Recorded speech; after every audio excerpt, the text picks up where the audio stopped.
Друзья, привет! Приветствую вас на своем канале. Сегодня мы будем готовить бриош на закваске Левито Мадре. Мы не будем использовать комбайн для приготовления теста. Мы будем использовать обычный кухонный миксер, который найдется в любом доме, я уверена. Но результат будет просто потрясающий, обещаем.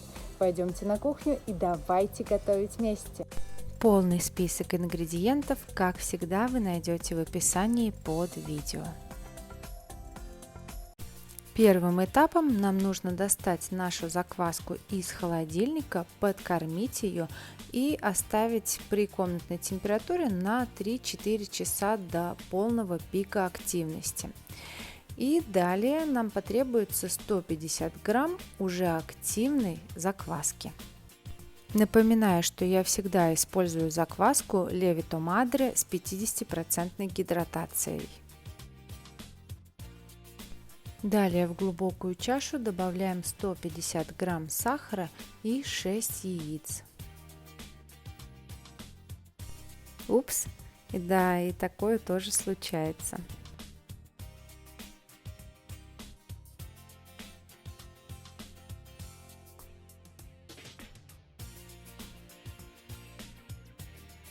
Для ароматизации я добавлю 1 столовую ложку флёр де оранж, или можно заменить ванильным экстрактом. Взбиваем смесь яиц и сахара миксером. Этот процесс у вас займет примерно 2 минуты.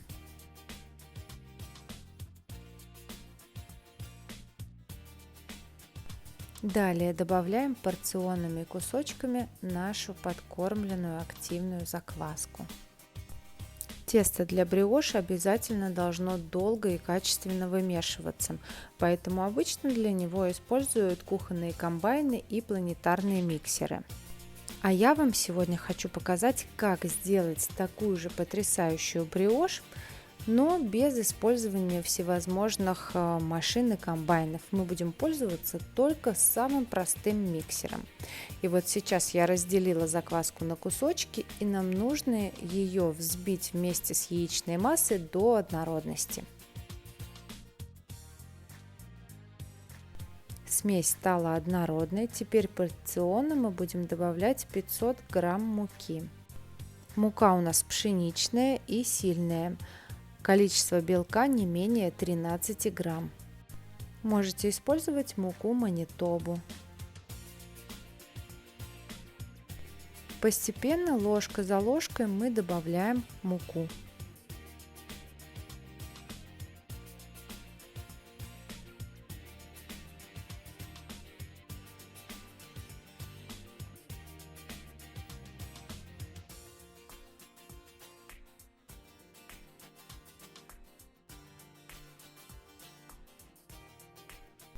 Когда тесто становится более густым, смените насадку на крюк и продолжайте добавлять постепенно муку.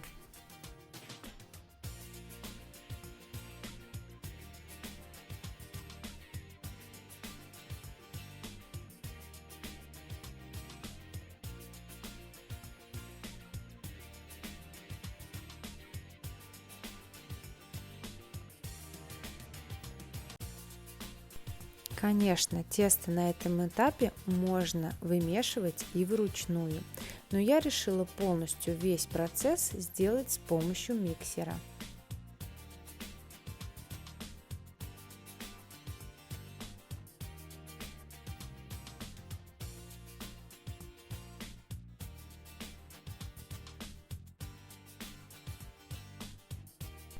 Каждый раз мы добавляем новую порцию муки только тогда, когда предыдущая мука уже хорошо вымешана в тесте.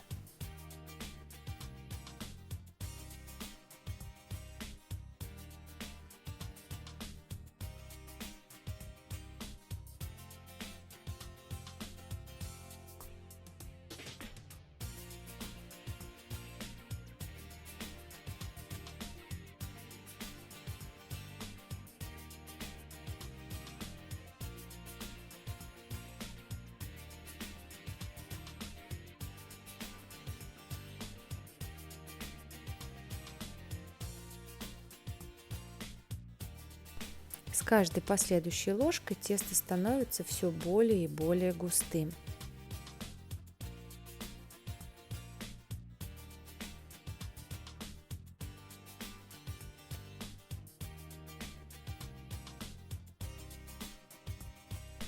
Я высыпала все остатки муки, теперь я вручную соберу их в тесто.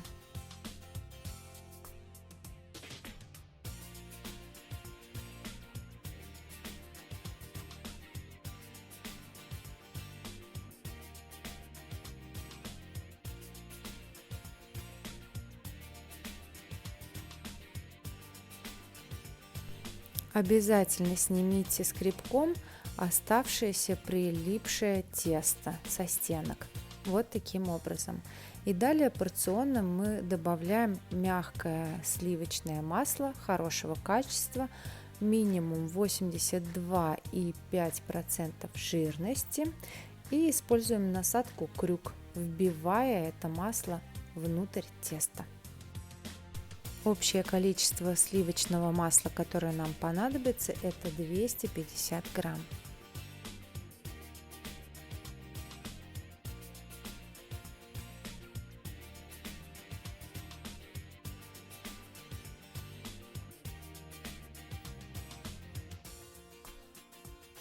Вымешиваем тесто, добавляя порционно масло до гладкой эластичной структуры.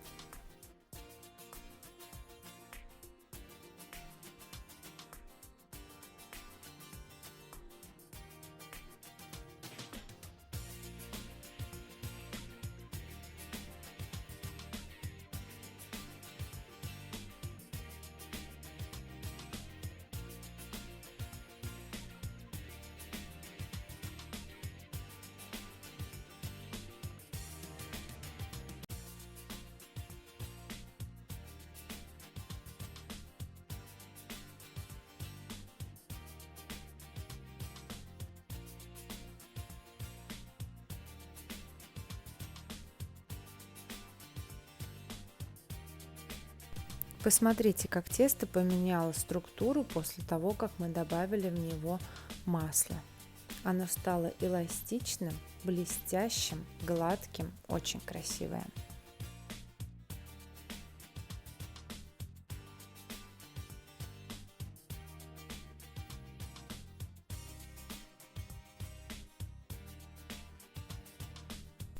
После вымешивания теста мы его накрываем пленкой или крышкой и оставляем на 30 минут отдыхать. 30 минут прошло, приступаем к этапу складывания. Мы берем один край и перетягиваем на противоположный. И так мы делаем по кругу, вот таким образом. Накрываем вновь крышкой и оставляем на 35-40 минут при комнатной температуре. И таких складываний мы будем делать 4 раза. Через каждые 35-40 минут, напоминаю. За это время вы увидите, как тесто поменяет свою структуру. Оно будет более мягкое, воздушное, наполненное пузырьками воздуха внутри. И увеличится, естественно, в объеме.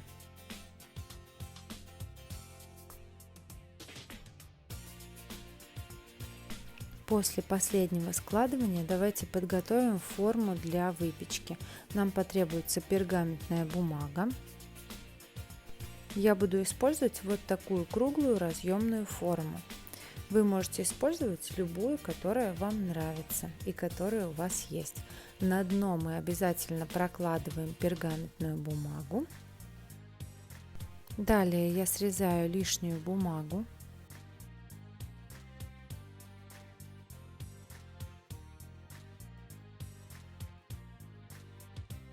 Обрабатываю всю поверхность, дно и края спрей-маслом.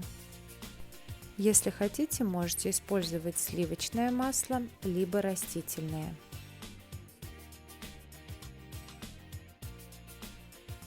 Далее обязательно присыпаю мукой.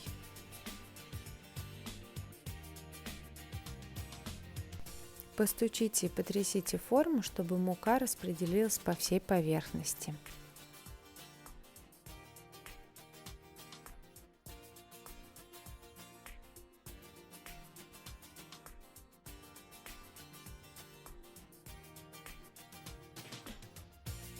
Это важный этап, чтобы в последующем мы легко могли вытащить бриош из нашей формы.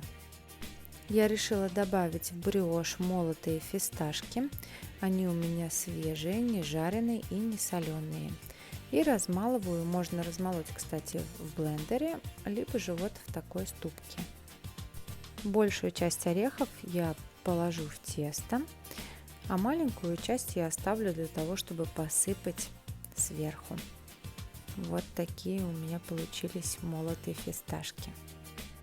Этапы складывания теста завершены. Теперь я очень хорошо протираю чистой тряпочкой рабочую поверхность, и можно выкладывать на нее тесто. Посмотрите, какое оно стало объемное.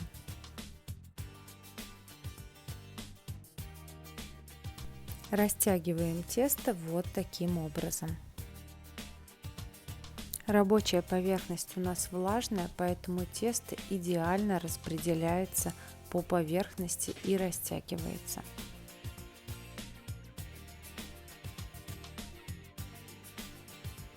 Теперь добавляем молотые орехи. Кстати, если вы не хотите использовать орехи, можно ничего не добавлять.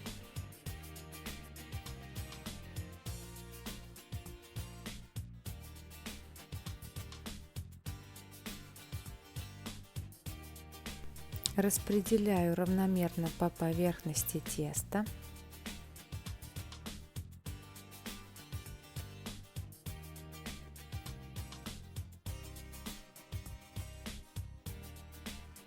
Сейчас тесто потрясающе мягкой и очень приятной текстуры. Так и хочется его трогать постоянно.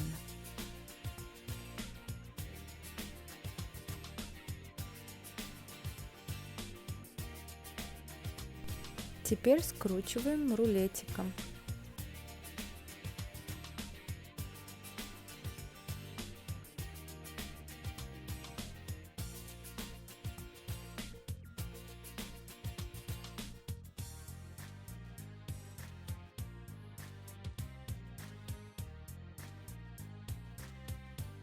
Делим тесто на равные части, все в зависимости от вашей задумки и от формы, которую вы имеете.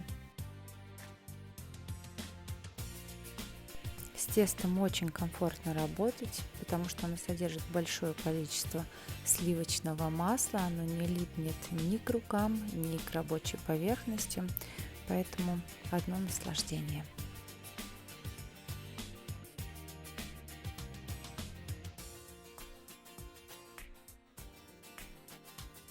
Далее из каждого кусочка нам нужно сформировать небольшие шарики.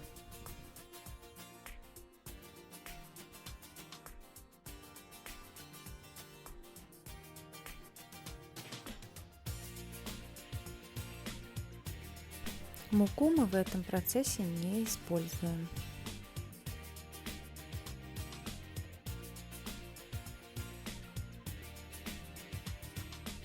И выкладываем в форму.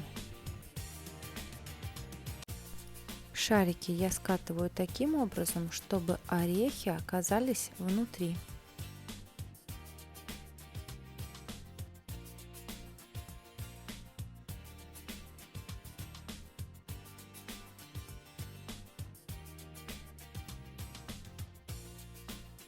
Таким образом мы формуем каждый кусочек и постепенно выкладываем один за одним в форму.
Форму я заполнила полностью тестом. Выбирайте ее достаточной глубины, чтобы у теста была возможность подняться при ферментации и при выпечке, чтобы оно не вылазило за края формы. Накрываем обязательно пленкой и убираем в холодильник на длительную холодную ферментацию от 10 до 20 часов.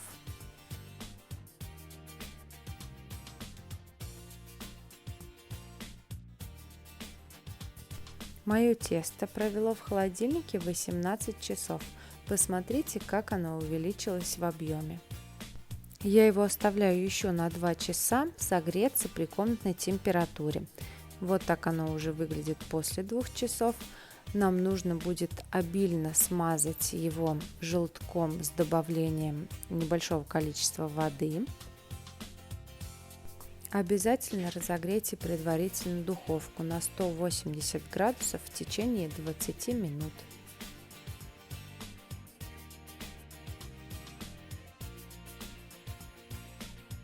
Смазываем аккуратно каждый кусочек теста.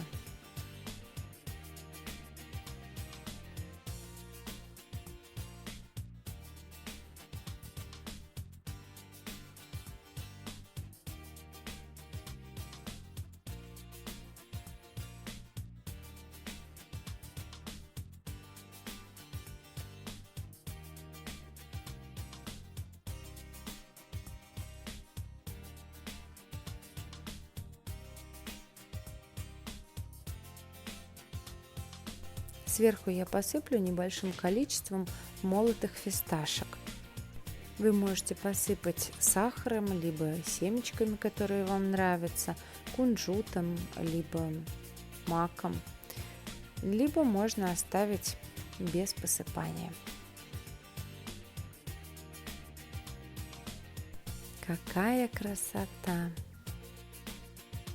Выпекаем в течение 35-40 минут на 180 градусов. Посмотрите, как хорошо увеличивается в объеме. Обязательно следите за цветом корочки.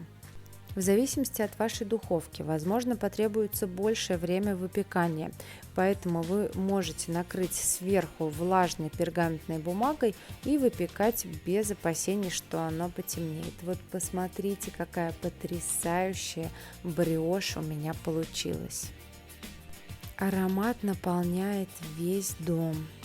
Обязательно бриошь нужно полностью охладить, прежде чем вы будете ее кушать. А теперь давайте посмотрим, как она выглядит внутри. Это сдобная выпечка, но при этом она не сладкая. Только посмотрите, какая она потрясающая внутри. Само тесто внутри состоит из тонких воздушных слоев. Вот таким простым способом мы получили идеальную бриошь на закваске, без использования планетарного миксера и кухонного комбайна. Посмотрите, какая структура, просто идеальная. Приятного вам аппетита, друзья! Обязательно пеките хлеб дома, наполняйте его своей любовью. И до новых встреч!